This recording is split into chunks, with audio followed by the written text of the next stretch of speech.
was really going nowhere. I was in these random 6-man tag matches with the primetime players and all this stuff. So career wasn't exactly going well at this point.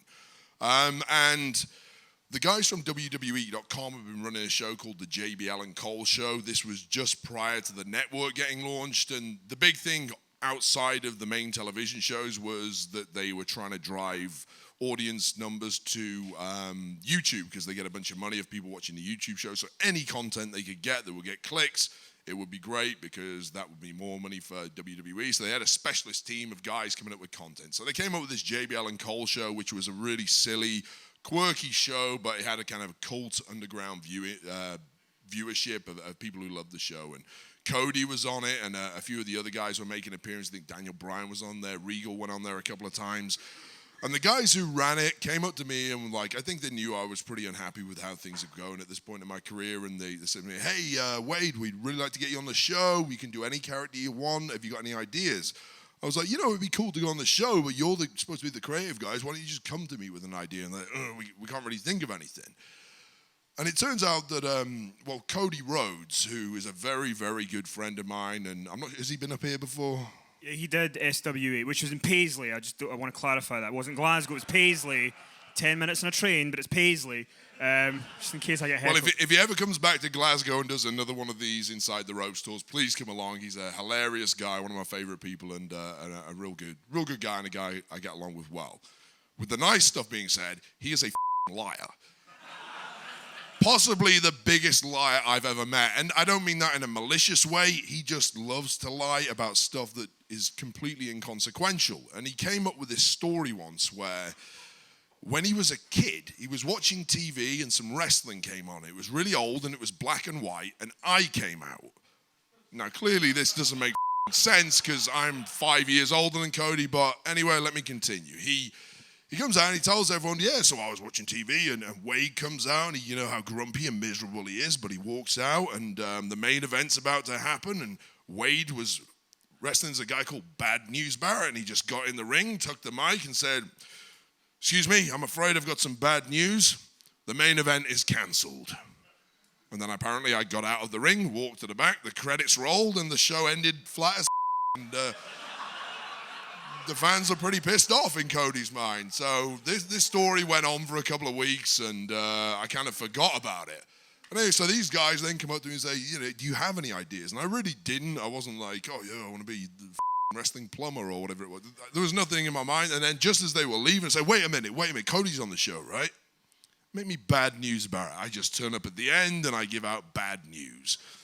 So they thought it was a idea, which on paper, it's a idea. So they were like, okay, whatever, we'll do it. So the very next week, Cody's doing some scene where he's stealing JBL's cowboy hat, and he puts JBL's cowboy hat in his head. It's been super glued, so the rib is reversed on Cody, and he can't get it off. I come along, I try to pull the cowboy hat off. I'm afraid I've got some bad news. This hat is staying on. And that was the end of the show. They put a stamp on there that just said, Bad News Barrett. Cody looked at me and said, Bad News Barrett. And then I walked off, and that was the end. And it really was as as that sounds. But anyway, it gets put up on YouTube, and they look at the comments after it's been up a couple of days, and 90% of the comments are just, Bad News Barrett, we love Bad News Barrett. Bad News Barrett, LOL, BNB, I love him. More Bad News Barrett, please. So for whatever reason, this quirky audience liked Bad News Barrett. So that means I'm on next week doing the same thing, and there was some other scenario where I gave my bad news, the stamp comes up, and I leave. Viewership goes up. There's more comments. Everyone wants Bad News Barrett. They want Bad News Barrett to have a spin-off. They want Bad News Barrett t-shirts. And week after week, it just kept building, and the viewership kept going up. And I think this is okay. This has been fun, but whatever. I'll go back to being Wade Barrett on the regular show, and, let's go back to being the same old. And what happened was JBL was very, very proud of this show that he created, and he was doing on the YouTube channel, and he's very close with Vince, and he sits next to Vince on the private jet, and they talk a lot, and they sit in the meetings together, in production meetings, and JBL is on his phone, big brash text, and showing off his latest thing he's doing. Hey, look at this is what I did, and this is what he did, and this is what Cody did. Oh, and look at this thing at the end. We have this guy, Wade Barrett, he comes out, and it says bad news, and we call him Bad News Barrett. And Vince is like, what? Bad news Barrett, he gives out bad news. And, tell it again. Plays it again, and we have me, I'm afraid I got some bad news. So Vince watches this 3 or 4 times, and he thinks it's hilarious, and then he forgets about it and goes back to his meeting, and he's, okay, guys, so SmackDown, who we got? Randy Orton. We got Randy Orton against Rey Mysterio. Wait a minute, guys. Hey, JBL, what do you call Wade again? Well, call him Bad News Barrett. Vince, for whatever reason, just likes the name Bad News Barrett. He thinks it just rolls off the tongue, doesn't care what the character is. JBL comes out to me and finds me. Hey, from now on, by the way, just so you know, you're going to be Bad News Barrett on the main TV show. I'm like, no. That's a terrible idea, John. What are you talking about? Well, it comes from Vince, so you better figure something out. And I know this isn't going to work. Look, it works as a little 30-second interlude at the end of this quirky show with a weird online audience. It's not going to work on the main show. It's not. Bad News Barrett is a wrestler. He just says, I've got some bad news. Well, you're doing it now, so I better figure out something quick. And Vince kind of takes this over and decides that he's going to take control of this because he knows people in real life who love giving out bad news, and he wants a representative of that on his show. So I'm okay, Vince is kind of behind that. It's good, right? So week 1, he writes this script of bad news, and it's terrible.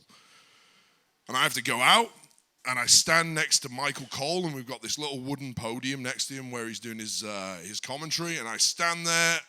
The crowd goes quiet, and they're not understanding what's going on because I'm Wade Barrett, and I'm stood there in a suit. And ladies and gentlemen, I'm afraid I've got some bad news. It's Thanksgiving. You're all going to eat too much, and in the morning you will have wind.